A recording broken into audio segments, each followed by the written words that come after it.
Ladies and gentlemen, welcome to Blackstone Town Hall. Before we get started, 18 years ago tonight, many of us were not here. We were inside a church. We were on our heels after 9/11.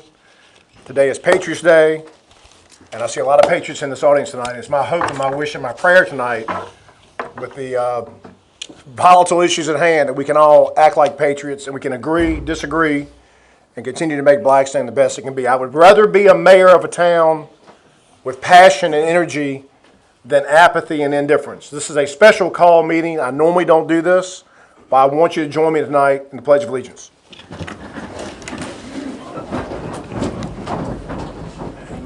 I pledge allegiance to the flag of the United States of America and to the republic for which it stands, one nation, under God, indivisible, with liberty and justice for all. Amen.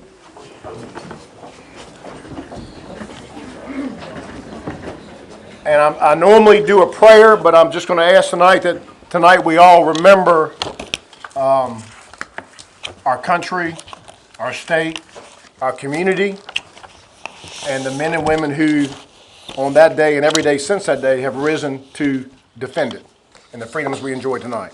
Because there was a time 18 years ago tonight where some of us thought we might not be able to gather and assemble and do the things we've done over the last 18 years. 18 years just so happens to be the number of years we've also discussed the Army. I need to ask council to approve a revised agenda, and I want you all to listen. If some of you have agenda, but just this will be simple. There is actually going to be a closed session at the end of this meeting, at the very end, because we have two insurance representatives here who want to give us some news in closed session. I do not anticipate any formal action after that, but I want to, for the convenience of the citizens, move that to the very end. The item number one, therefore, will be the Armory business plan or financing plan. And we have Mr. Bob Lauterberg from VML. I'm going to ask Mr. Lauterberg, I know you came a great distance. We've all read the part. We're not going to do this. Not yet. We're going to ask you to confine this to 5 minutes. We've had the report since Friday. I think I pretty much can tell you what's on every page. That's item number one. Item number two will be on your agenda, how to proceed with the Armory. So number one, we're going to hear a brief review of the business plan or the financing plan. Number two, I'm going to ask council to approve how to proceed with the Armory. Item number three is a new item that's arisen rather abruptly, but I think it's very important for this community. And that is, I've asked the town manager to give an update on the temporary removal of some of the houses in Blackstone Sea Park. That's caused a little bit of uproar today, understandably, but the end result will be better than the current result. And then number four will be closed session with legal counsel, Tessie Bacon, with our insurance reps, and the topic is legal matters. When you say legal matters to go in closed session, you must have your attorney present. And we'll have the attorney present. If there's anything we can make public after that, we're going to make it public. I'm not crazy about going into the session. I've opposed it. I've been assured by multiple people, including members of this council, that it is necessary. So item number one of the four items on the agenda, Mr. Bob Lauterberg of VML Financing, the floor is yours, and I ask if you can confine it to 5 minutes. I'd greatly appreciate it. Okay, I'll do my best. We have a presentation we can project on the wall, if that's helpful, or I really cut to the chase and make this very quick. I think probably we can talk out loud, and if anybody has a question, you can raise your hand and we'll repeat it for you. I just think this is one of these meetings where the longer the crowd has to sit and wait, we're not serving them in the best manner. Okay, all right. I'll abbreviate everything I'm going to tell you except the introduction. I got to tell you a little bit about who we are. We're VML VACO Finance, a program that was created by the Virginia Municipal League and the Virginia Association of Counties in 2003. We provide government financing of buildings and equipment. We financed the Bon Secours Health Center here in Blackstone, which was just paid off, I think, in the last year. We're an investment management entity as well. We have $2.5 billion in assets that are in our two programs. Blackstone participates in that program as well, and we also offer accounting services. One of the important things we do is we serve as a municipal advisor to local governments. And what that means is we advise them on how to go about financing major projects and equipment. And so in that capacity, we did an analysis of the Blackstone Armory, and I'll summarize the results from that.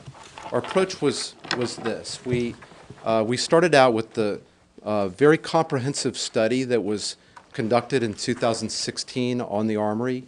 It included cost estimates that were prepared by Commonwealth Architects, which is a well-known architectural firm. And so we used that as a starting point.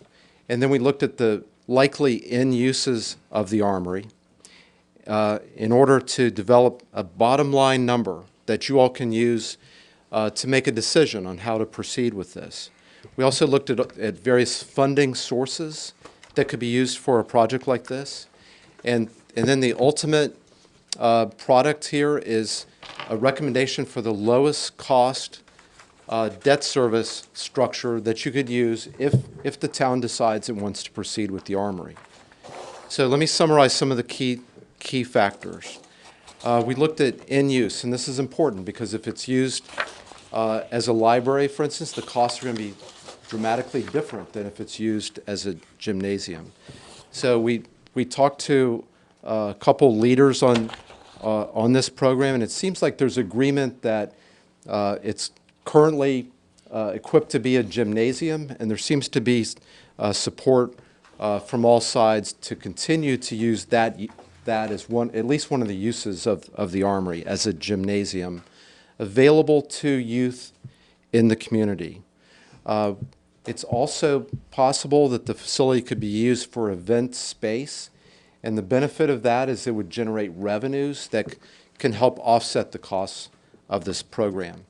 But one of the things we heard loud and clear, and I'll just share this with the council, is that using this as a gymnasium for community youth is important. And so if it's also used for other things, like event space, that it's important that there's a balance there. This is the message that we were hearing. There needs to be a balance, and possibly reserving the space, strictly for youth in the community to use as a gymnasium is maybe an important part of this in use. A learning center is another possibility. The Armory study in 2016 prioritized that the highest. I think one of the reasons they did that is that there's probably more grant money available for a learning center than for the other uses that we're looking at. But at this point in time, we think it'd be premature to plan for a learning center. For one thing, the facility would have to be wired. There would be specialized equipment that's required. There needs to be formal partnerships. If you're going to compete for grants for a learning center, these appear to be very highly competitive grants, and so there needs to be formal partnerships beyond the dialogue that I think has already taken place in that area. So our assumption is that the space would be used as a gymnasium, firstly, and that it would also be used for some event space. And with that assumption, we looked at the grant programs that may be available to help pay for this project. First, we met with the Tobacco Commission, and we explored three things: the Southside Economic Development Grant, Tobacco Region Opportunity Fund, and the Education Grant Program. We left that meeting feeling that the Tobacco Commission very much wants to support Blackstone, but that their mission is in economic development, specifically job creation, tourism, capital investment types of projects. And we didn't think that the project that we were describing kind of fit those boxes of what the Tobacco Commission is looking for. We did not consider that to be a highly viable source. Now, I understand that a grant has been applied for through the county to do roof repairs on this building. Correct. And I'm hopeful that that works out. That's about $50,000. But what we were looking for in this study were contributors to this project that were significant in size. This is a multi-million-dollar project, so we were looking for larger sources of funding. So for that purpose, we ruled out Tobacco Commission. We looked at the USDA Rural Development Program. They have a program called the Community Facilities Grant Program. On paper, sounds perfect, for a project like this. But USDA told us that recreational facilities, and we're assuming that will be a big use of the project, that those would not qualify. We then met with Department of Housing Community Development. We talked to them about the Industrial Revitalization Fund and the Community Economic Development Fund, which is part of the CDBG, or the Community Development Block Grant. We came away with a very positive feeling that that DHCD would be supportive of this project and for the type of use that we were describing. And they were clearly trying to channel us toward looking at the CDBG program in particular. The reason for that is that this program, it's a federally funded block grant, and they've set aside in the current year about $13 million for projects, for a variety of projects, including community facilities. They said we could apply, Blackstone can apply for this grant, and that they would need a demonstration that a majority of the funding would go to benefit low and moderate income persons in Blackstone. So that's a condition of that grant. And they require a formal survey to document that. So in applying for this grant, you have to assume you need to build in some time in order to do a professional survey. Pre-applications are due in January of each year, and then final applications in March. The preliminary applications, this is sort of a nice thing where you can submit an application, the Department of Housing Community Development can review the application and then give you feedback before anything is finalized. They'll point out areas that could be strengthened to improve your chance of being awarded the grant. So it's probably more realistic in applying for this grant that you look at doing that in calendar year 2021. So not the current fiscal year, but next fiscal year. Right. But that was we got very positive feedback from the department. Now, we also looked at historic tax credits. We looked at the state tax credit where if you're renovating a historic property, you can qualify for a 25% state tax credit to apply to the improvements that you make on the property. There's also a federal tax credit that offers an additional 20%. So this on the surface, this sounds like a great way to go. But there are a lot of issues with historic tax credits. And this is where we spend a lot of our time talking with 3 experts in the tax credit area, because we felt like this could be an important source of financing. One of the problems with tax credits is that as a government or as a nonprofit, you can't take advantage of the tax credit. You're not paying any taxes, so the town doesn't have a credit to use against that. So in those circumstances, a government or nonprofit will sell, or a better way to describe it is to syndicate the tax credits, where private investors buy the tax credits from you. And they don't pay full price. You get a little bit of a haircut when they buy the tax credit. So our assumption is the state tax credit is effectively a 20% tax credit, and the federal tax credit is effectively a 15% tax credit. But there are more issues with tax credits. The report, just to move things along, sir, the report recommends not using tax credits. Yeah, we came out recommending no tax credits because of additional costs that are involved. It's actually cheaper to go without the tax credits. And I think the final project's $2.1 million is the estimate. Yes. And if you get a $500,000 CDBG grant, which we've gotten some favorable, to get us to that part of the report. So if we get to $2.1 million project, and we apply for and receive a $500,000 grant, Yes. let's take it from there. Okay. So the long and the short of it is we're recommending to the town a financing package that includes the CDBG grant.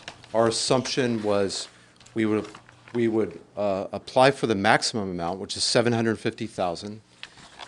But our assumption here is that we're awarded $500,000. I truly believe that Blackstone would be a candidate, a realistic candidate to get $750,000, but we're being conservative, so we're set $500,000. We did not use historic tax credits, and we're also assuming, because we know this is a big project. It's a costly project for a town of this size. So one of the ways to kind of reduce the cost of debt service is to use construction financing for the first 2 years, postpone the long-term loan for 2 years, and use a source of short-term financing where you borrow only the amount that you need to pay contractors until the project is completed. And then at that point, close on the long-term loan. VML VACO has a commercial paper program that does that. So we built that into our assumption. And if you do that, then we're recommending a timeline that's shown in your packet, page 17, where for this fiscal year, the town would receive input from the community, make a final decision, and in fiscal 2021, at that point, you would be ready to apply for the CDBG grant and solicit construction bids. And then beginning in 2022, and that means the July timeframe, 2022, if you choose to proceed, begin construction using short-term financing. Your debt service in that year would be about $12,000, pretty manageable amount. The following year, assuming this is a 2-year construction project, debt service about $29,000. In 2024, this is July of 2023 that I'm referring to, fiscal 24, is when you would close on long-term financing for this. The debt service that we're seeing right now, given where interest rates are, and our best guess, the debt service annually would be around $70,000. Over a 30-year, basically over a 30-year Over a period. 30-year period. It would not end until the year 2054. That's right. What happens if, suppose the town starts, Fast C takes off, and the town's able to pay way more than those 70,000. If you pay more, does that knock down principal? Yes. So if suppose we have some good years where instead of paying 70 grand a year, we're like, Philip, let's go pay 100. That speeds up, that shortens the debt period, obviously. Yeah. What we're talking about using here is Virginia Resources Authority. So these will be publicly traded bonds. They typically have a 10-year call period. So it would not be possible typically to prepay bonds in the first 10 years. Right. But after the 10 years, you would be able to do that. Typically, local governments put in place long-term financing, and they come back 10 years, 15 years Refinance. later, and refinance Yep. for a shorter period, which generally means a lower interest rate. So This man has done that numerous times and saved us tons of money. right. So We that's, had one in 2014, and it had a 10-year call provision on the water plant, and so we had to wait, it was a 2004 issue, we had to wait to 14 to refi. so that's a smart thing to do and a routine thing to do. Now, so one last thing. So 70,000, what does that mean? What's the implication for the town? So we looked at it in terms of your real estate property tax. How many cents are we talking about? So for the construction part of this, for the debt service, that's about 4 cents. 4 cents. So we're not proposing an increase in your tax rate of 4 cents. We're silent on that issue. Right. But we're just trying to put in perspective, how large is this in the scheme of things? What you're trying to tell the people is that if you chose to finance it solely through the real estate tax, that's what you would need. To cover the debt service. Cover the debt service. And then the operating costs are what the town decides they'll be. And so we made an assumption $50,000 a year to operate that as a gymnasium, and that's a net number. So we're assuming there would be some event revenues that come in. So if the town needed to finance 50,000, or you need to come up with the funding for that, it's probably another 3 cents. That would be the equivalent on the real estate tax. But of course, you're not limited to real estate taxes, and when the time comes, and you have a lot of time to plan for this, you can look at various revenue sources available to the town. You also want to look at how are your revenues growing in the town. And if this project is a priority, you may want to assign some of the growth in revenues, to this project. Right. The debt service, when we close on that loan, the debt service is going to be locked in for 30 years. It's never going to go above $70,000. It's likely actually to come down if we refinance. Whereas the town we would expect, will continue to grow. There'll be increasing revenues. And so your revenues grow, but the amount that you're paying on debt service, at least, is going to be fixed for the long term. So those are things to take into account when you're planning for this. If you move on to the next stage, we'd be happy to work with the town on those next set of questions. One point to consider, I want to open up for council the question, but one thing I think is important for everybody to realize is right now in Blackstone, if we raise your real estate tax rate by 1 penny, the town makes $17,000. That's based on the current real estate in town. If by some chance Fast C brings new projects, such as the one being built on 2nd Street and other possible lodging facilities, which are very real possible, that penny might generate $22,000 or $25,000 or $50,000.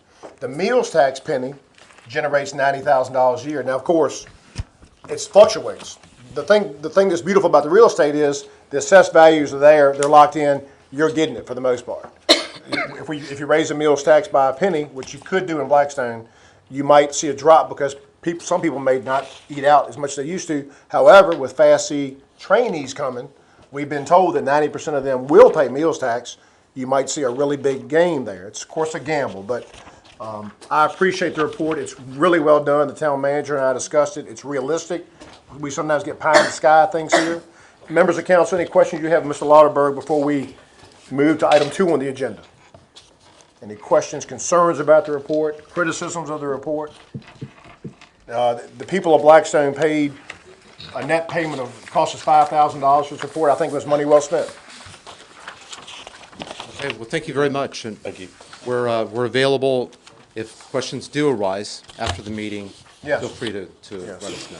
Thank you very much. Before we get to council discussion on item 2, which is the Army, I just want to bring to the public's attention, I received tonight additional signatures, 23 additional signatures, which brings the total from the open house that said I support the Army to about 245 signatures since the August 21st open house. Members of council also received a well-written letter written by I think it was Mr. Andrew Moody, who asked council to decide the issue once and for all tonight and not do a referendum. And then I have an issue, is this a letter from Mr. Nash? No. Is this the one from Mr. Moody? No, that's a constituent that wished to not be. Then we have Mr. Nash provided an email from an anonymous constituent who just said that the Armory is too big an issue for 7 members of council to decide. So y'all are familiar with the issue. There's no news, but I want to just get that on the record. And these are all public documents, but it is unsigned. But Mr. Nash, they do exist. Yeah. They're just someone who's asked you to withhold They them. asked me to take, you see I took their name. Okay. Members of council, we're on item number 2 now, and that is called How to Proceed with the Armory. I think I should hear from Attorney Bacon, because we had, just in interest of transparency, I received some correspondence last week from some people that question whether Blackstone is allowed to do an informal referendum / community polling day. I called our town attorney, Tessie Bacon, and she began doing some research. And Virginia is a Dillon rule state. That means if the state doesn't say specifically, hey, localities, you can do this, usually it means you can't do this. Virginia is very hands-on, very paternal or maternal on what towns can do. Attorney Bacon, I'd ask you to go to the podium just so you could be heard. Yes, thank you.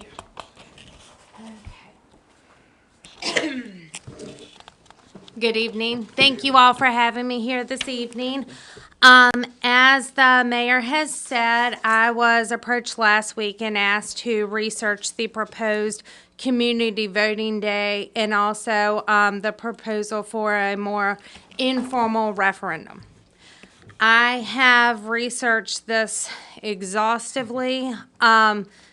I've researched case law. I've researched those two code books right there, which are the instructive code books on this issue, specifically regarding elections and also regarding localities and their powers. In addition to that, I've also looked through several attorney general's opinions as well. So as you all know from previous research, I was asked some time back to research, could we do a more formal referendum? Could the town of Blackstone put this question on the ballot at the next election? And what my answer was is there are certain requirements of the town in order to have a formal referendum that can be placed on the ballot.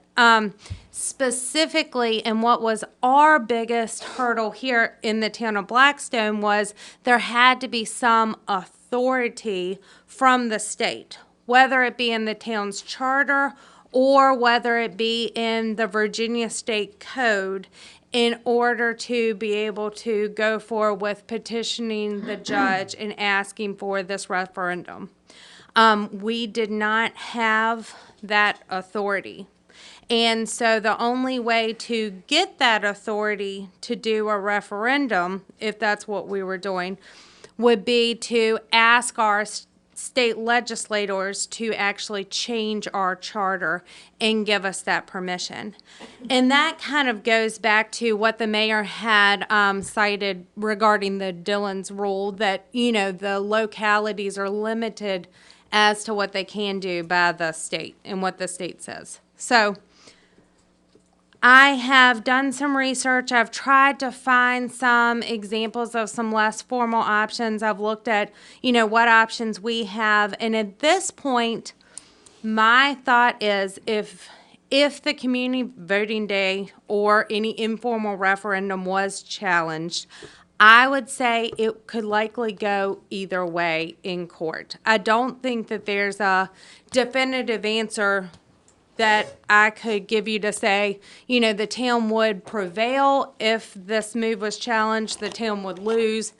So what my advice is there's enough legal concern with the proposal, not saying that it could not be right, but there's enough legal concern from my standpoint looking at trying to, you know, protect the town from any liability, that my advice would be to obtain a legal opinion on what the town wants to do from the Attorney General. And the Attorney General does give, it's technically a non-binding opinion, but it is used a lot for questions such as this. They can give more authoritative guidance, and they may be able to fill us in on, you know, what their opinion would be, and we could use that for guidance. And just so y'all know, I'm not trying to sabotage referendum, but I don't want to be the mayor of a town where someone files an injunction and we get on the news for Blackstone's trying to pull a fast one on its people or circumvent the state code. Because my prediction would be, and of course it's just a prediction, is if someone that was opposed to a referendum and say we had the voting day moving forward, they would seek an injunction. That injunction would go to the circuit court judge. Circuit court judges are appointed by guess who? The General Assembly of Virginia. They also come up for reappointment. A circuit court judge who doesn't have a clear sense is going to err on the side of caution and going to probably rule against the town, I would think, because again, Dillon rule, there's nowhere that says, oh, if you're a town of under 30 or under 4,000, you can do this. It's just not out there. So your recommendation is to get an Attorney General's opinion, which could take how long? Hopefully, we could ask for it to be expedited if that's what the town wished to do. I could, you know, if you all wanted me to phrase the question and pose it to the Attorney General, I would get on that, you know, this week, because I realize the importance of obtaining that opinion, if that's what council wishes. If that is council's pleasure, Cynthia Epps Hussins, who's the Chief Deputy Attorney General of Virginia, is from Nottaway County. She's from Crew. Good. So whatever we can use to speed that along. But again, that decision is council's. Council, what is your pleasure on You've heard the attorney's legal advice. It's simply advice. I make a motion that we go with her advice. So your motion's been made by Ms. Thompson, seconded by Mr. Miller, to allow the town attorney to further investigate as quick as possible. Motion's been made and seconded. Any discussion? Hearing none, just because of the magnitude of the vote tonight, this is September, and this is Barbara Thompson's night to go first, and she made the motion. I'll poll the council, starting with Ms. Thompson. Aye. That motion carries 7-0. That is item number 2. Before we get to item 3, and I want to be very careful with this because this is not going to be public hearing night, but I did receive information that, and Ms. Thompson, I don't want to put you on the spot. I was told you might want to recognize someone from the Army Group to speak, but do you wish to not do that now? There was a meeting between the Army Group and another citizen Monday night, and I was told there might be a statement of a request from the Army Group, but again, we're not going to open it up and have public hearing, but Well, if someone wants to speak, all right. is anyone here to speak? If I was told there might be a prepared statement from the Army Group, and if that does go forward, I will allow the citizen who was at the meeting to also speak. I'm going to be fair to everybody. If not, we'll go to item number 3 on the agenda with the Sea Park houses. All right, I'm gonna say we're not going to hear from anybody tonight, and we will go on to. I want to stress the next topic. I think there was a breach in protocol, but I think it's one of those situations where everyone's heart was in the right place. But as many of you know today, the Buildings and Properties Committee I guess it was about 2 weeks ago, kind of agreed to let you, or town staff, inspect the houses in Sea Park and have them removed. The sight of the houses, the cherished houses being removed has caused quite an angst in the community, and I want to let you address that. The Building, Property, and Cemetery Committee didn't authorize removing the houses. They removed so that we can work on them. I think there's much misinformation going around. Okay. The intention is not to not return them. The intention is not to discard them. I think that request was made by some from the Sea Park Committee, but I don't think it sat well with the 2 committee members that were there that night. So as a middle ground, hey guys, let's move these things. Let's get them looked at. We're working with different folks and maybe do Eagle Scout projects and renovate them and do all that kind of stuff. But there's been no decision on we're not bringing them back. That's misinformation. The fact is the committee just wanted to see what we can do. And they're in terrible condition. Some are in very bad condition. How many were removed? Was it 6? I haven't been down there. There's 6 houses and there were 5 that were easily moved. And then there's a really big one. And I don't know if they got it this afternoon or not or today. Can we give some encouraging news to our citizens who really cherish Christmas in the park? Is it the council may not care, council may care deeply. Is it this council's wish for them to be returned to the park as soon as possible, certainly in time for Christmas? Am I just making that up? I've heard that. And In one way, shape, or form, yes. Yes. Whether it's Yes. a new building built or whatever, yes, there Why don't will be you- buildings back, yes. Yeah, let us look at the buildings that are there so you're not committing to saying this one definitively is coming back and it's termites have jacked it up. The committee can meet at the bus drive and look at them and do whatever they want to do. I'd love to see a faux city street somewhat built to put them all in one row instead of, With lighting and all that kind of stuff. so. all right. Well, one thing, could I ask the council, when they are reassembled and brought back, and I know one of our dedicated chair, Jenny Davis Bunn's in the audience, I know there's a separate issue about life after Christmas in Sea Park. Okay, and that's something I would just ask that the full council be involved in that. If there is going to be a decision or a change, that the council say, hey, look, community, we want to hear from y'all. That was the intention of the And committee. I thought it was, but I want to get it out there on the record because, And if anybody watches the video, I think Christine even asked a question.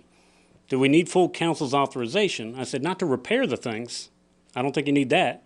But if you're not going to put them back, I do think then that requires, and I think that's on tape. And anybody. and she stressed it was a temporary move. You were adamant about that, and I think Jenny Davis Bunn said it was a maintenance move. But members of council, how do you feel? Are you satisfied? I just want to get all 7 of us together. We'll make sure everybody's okay. All right. I know it's too early to say Merry Christmas, but all right. And that gets us to item number 4, which is a closed session. And I would entertain a motion to go into closed session. Before we go into Yes, closed Colonel. session, I'd like to say a few things about the armory. Yeah, okay. All right. First, the resolution that was passed in 2014 basically said that we were going to support this. It's never been rescinded. We haven't done anything in return in regards to doing what we said we were going to do. At this point, it's become a trust issue. I mean, how can we sit up here and say, we're gonna do what's right for the town, when we're not doing what's right for the town, because we're not even following the resolution that we agreed, we didn't, but a different council did. As far as a voting day goes, I believe we were elected to make these decisions by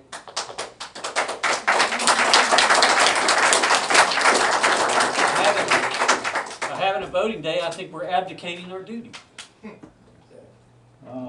Mr. Miller even said back in May, we should be the answer. We, meaning the council. That's what he said. In regards to this plan that VML gave us, it talks about the $69,000 that we would need to pay for this. Well, there's $58,000 in interest that we have coming in every year. That's not earmarked for anything. So we're not talking about a 7-cent increase. We're talking about $11,000 a year if we use that, which is nothing. Effective usefulness, what someone wrote in here, that the reason why it shouldn't be renovated is because it's beyond its effective usefulness. Then why are Charlottesville and Hampton's armories so nice? They've been renovated. They're fixed. They're awesome. The renovation would obviously incorporate energy efficient measures, so we're going to make it more efficient to the cost of doing business.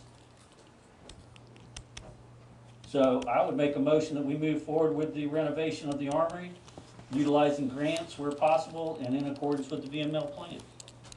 I second that motion. Wow, okay, we have it does not contradict. I'd rather hear applause than boos, but I want to make sure we have order.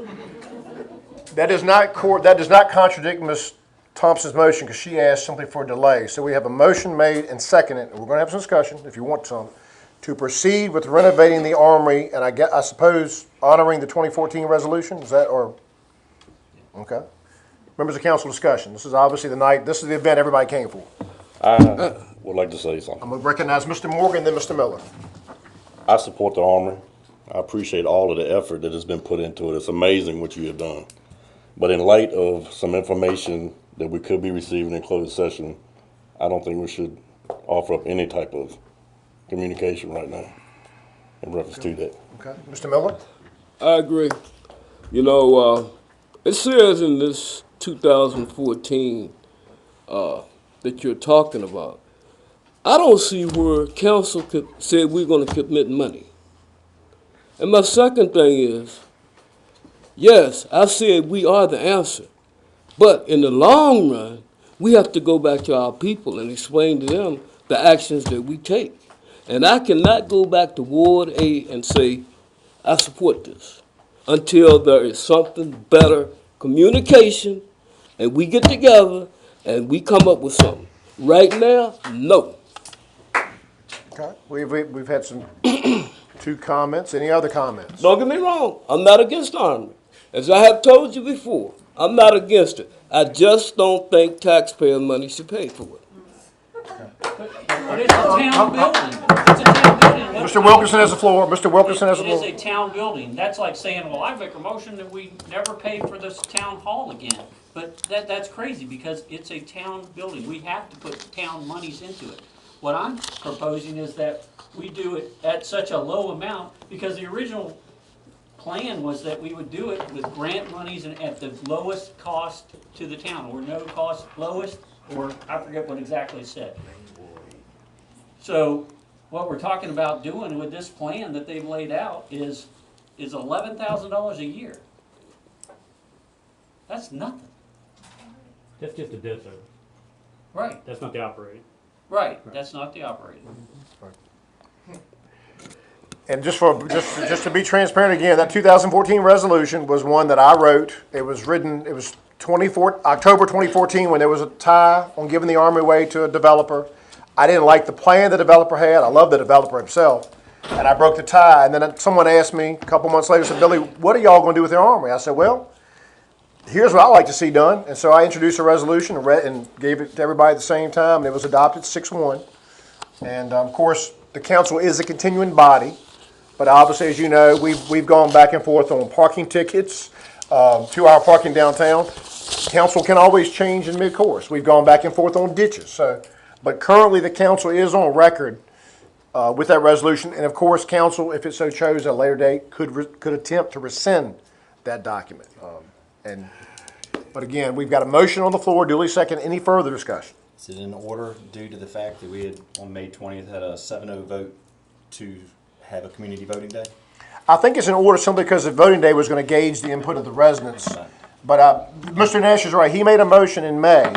It was a rather bland motion, but it was a motion that passed 7-0. Read it, Mr. Nash.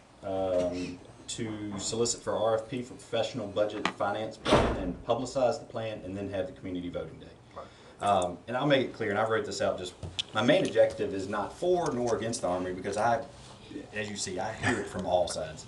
My main objective is to have all citizens' voices heard. Not sure why there's a push to diminish or suppress those that are worried of losing friends, neighbors, or more importantly, and this has happened to myself, lose business. And that's happened to my personal business and my family's business. After voicing opposing opinions, there's tons of people that are not speaking simply because they're scared of losing friends. I can tell you, and that's my only purpose of wanting to have a voting day. Only purpose, not to say we're not going to do the Armory. I want to hear the citizens. You've been consistent in that from the get-go. We've been talking about, I've been wanting the referendum done since 2000, It's been about 2 years. You mentioned, you asked a question about the legality of it. And, at least. But I agree with what you're saying, but it won't. What if you only get 20 people to come out to vote? You've got more than 20 people right here that will vote. That's right. That's That's fine. right. And that's the purpose. That's the purpose. Let them speak. But they've already spoken. But let them speak. Let them speak with a ballot. Yes. Then, if they speak with a ballot, Tom, I'll walk over to you. If you beat me, you beat me. well, let's don't personalize this. Hold on. I want to also let you know this. If this council, this is very important, and I don't ever do this, and I don't like the word power. I like the word responsibility, but if this council does eventually decide to go with a referendum, if we get a green light from the Attorney General and we go with the non-binding referendum, that has some flaws because there's a question about absentee ballots, servicemen and women who are out of the area can't vote. But if we go that way, I'm going to poll each member of council that night, whenever that night comes, and ask this question. And that question is going to be this: is it your intention, regardless of the turnout and regardless of the margin, to abide by the wishes of the people? And I'm going to ask each member of council that.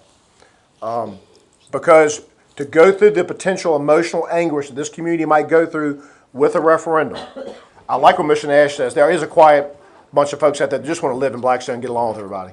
They don't want to be caught up in the toxicity and the turmoil of the issue. But if we go through that, I want to make sure that this council, whether it's 18 people that vote or 180, that it's worth the while. Because you got to remember, last year we had a fairly big election in Blackstone, 30% turnout. And don't get me wrong, it's not all people that come to me that oppose the Armory. There's people that come to me that are for the Armory, but then it's the opposite way around. They don't want their neighbors knowing that they're for it because it's small town Blackstone. It is. We all want to get along. And Tom mentioned about the resolution. Mr. Nash has the floor. But just a few months after this council took office, we voted to change ditch policies that the previous council had voted and the previous before that had voted on. It's a constant working group. I mean, it's not, but I mean, again, that's why I say, and I will stick firm with, we need to have a voting day because I want our citizens' voices to be heard. Well, I've got to tend to the motion at hand. Any other discussion? We have a motion that's been made and duly seconded. Can I ask a question? We'll have Mr. Miller, and then we're going to have a vote. You know, since she said that we need to wait for the opinion from the Attorney General On the referendum. and not on the Armory. But I'm asking, can we just hold off until we get Hold on, Mr. Please, folks. His question is legitimate, but the bottom line, the question is very valid, but the matter is we have a motion that's been seconded. Please, this is one of the most important meetings we've had. We have a motion that's been made and seconded. Mr. Colonel Tom could withdraw his motion. Your points are made on the record. They've been made very well, but I think we're almost at crunch time to vote. And I'd ask Colonel Tom to restate the motion just for the record. The motion is that we move forward with renovation of the Armory, utilizing grants where possible and in accordance with the VML plan. Okay. We will have a roll call vote starting with Council President Thompson. Aye. You want to use VM, you want to use grants and VML money? No. No. Aye. Aye. Nay. Nay. The motion is defeated by a tally of 4-3. At this time, we have one item on the agenda, and that is a closed session for legal matters, but I would ask this. Is there any way, or I don't know what we're exactly going to discuss in closed session, insurance issues that have been brought up? Yeah, can we, before we go to Such closed as session? cruise-ins and Yes. stuff. Can we, Stuff what I'm hearing around town, and y'all can shoot me, and Mr. Nash is hearing it, and I think y'all are hearing it too. We've got the Cadillac plan with VML. We love VML. Y'all been good to us in the past. You've paid a lot of legal fees and paid some claims. But we've got this wonderful town property, Schwartz Tavern, all these places, and we got Arts and Crafts Festival coming up, and we're paying all this money for insurance, and now we're being told, hey, if someone wants to have an event, they got to have their own insurance policy. Is that true? Because what's changed? For years, William Clark said it best the other night. We've been doing things like this for years, and everybody's been getting along. And When it comes to, personally, when it comes to chainsaws and stuff like that, I can understand that. But when it comes to a cruise-in, I'm sorry, and I will stand by it, we should not have to. we're looking bureaucratic here in Blackstone, and that's not a good look for a small town. What changed was we asked the insurance carrier their opinion on wrestling. Bruiser Wrestling Federation started this. They didn't have any insurance, and they wanted to do it on a waiver form to be signed by participants. And the insurance company was like, that ain't gonna work. And so their recommendation was that the 501c3 group needed to have their own insurance as well as the participants. Which I can understand. That's now what started the completely. whole thing. You know, the Bruiser Wrestling, I get that. Right. But I mean, I get the Bruiser Wrestling. I mean, you've got folks uninsured and they're slamming people and going to turnbuckles and all that. And I don't think you're gonna hear from the insurers that you have to do anything tonight. Yeah. Okay? And I don't know where the cruisins came from. I don't know where any of that stuff came from. Okay? No one's asked me about them. No one's directed those questions to me. Yes, I have. No, you haven't. No, you haven't. Well, I don't have an email from you, sir. All right. At the end of the day, it's y'all's decision. If you don't think you need it for a cruising, that's fine. I think the issue tonight in closed session isn't cruisins. It's not Bruiser Wrestling Federation. It's issues about the liability to the town. That's what it is. We Well, talked, just to clarify, I think us as a council need to agree by common consent that, or if we have to vote on it, that a cruise-in does not need it. I mean, personally, I do not think we need it. Now, when it comes to hazard events, chainsaws, Bruiser Wrestling, that stuff, most definitely, yes. how about concerts in the town square? If they include alcohol, I would think definitely. They do have. We normally, They when have you to. do alcohol, they have to, Yes. okay, right, okay. But I think it's just creating a lot of chatter that's not 100% accurate because we up here have not talked about it. Right. So that's what I wanted to get out there, that I personally don't think the 7 of us or 8 of us up here That was not the agree intent. at all with that. Well, can So, Mr. Scooter Coger have his timber sports he's competition? already, he's got a policy. He's I got believe. insurance, okay. And And I Walter can Mack- understand, chainsaws and running around with them. That's, But he's got his own policy. How He's got about, his now, own. Mr. Walter McOsmer has a cruise in on the lawn of Schwartz Tavern to he jump. does not need it in my opinion. I wouldn't say he needed Okay. it either, no. For what? Just trying to protect you is all I was gonna do. I found out that the group involved was required to give Tractor Supply, I think, $2 or $3 million. I'm in a business, so I require to have to give some of my vendors I do business with extra insurance too. When you say town property, I'm just trying to be fair, and I got to do some research, and car shows have a higher rate of cost. So there's automobiles and people, and I'm just trying, as I've always tried to do, the right thing, and they're on the side of good, and I figure if you wanted on any town property, I heard that EBI had to pay for downtown, everybody else had to pay, and I'm just trying to do the right thing, not trying to do anything. All I do is look for a sponsor, actually, I have 3. Well, It's I want the bad thing is that our society has become so legally Litigious. and it's not the insurance; it's people are always looking for a way to get a dollar, Right. and that's what the issue is. I do want to say one thing with all these people here, because I think we often forget that we overlook the obvious. Not only is Mr. Osborne here on his wedding anniversary, but Walter Mack, we talk about tourism, and when I think of tourism, I think of Bobby Daniels. He will forever be the king of tourism. Your cruise-ins, which I rarely go to because I'm not a car buff, but I want to tell you, this council appreciates the people and the enthusiasm you bring to Blackstone. And I want to say that in front of everybody here.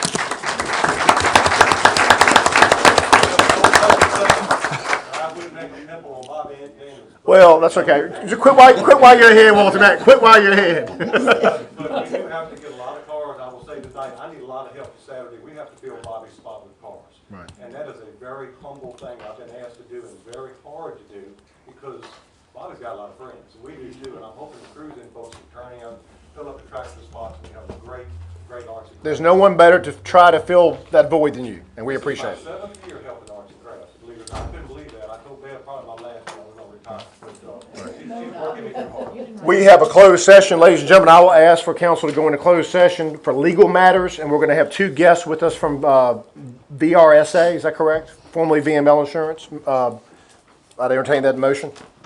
So moved. We have a motion by Mr. Thompson. Could you state it's for legal matters?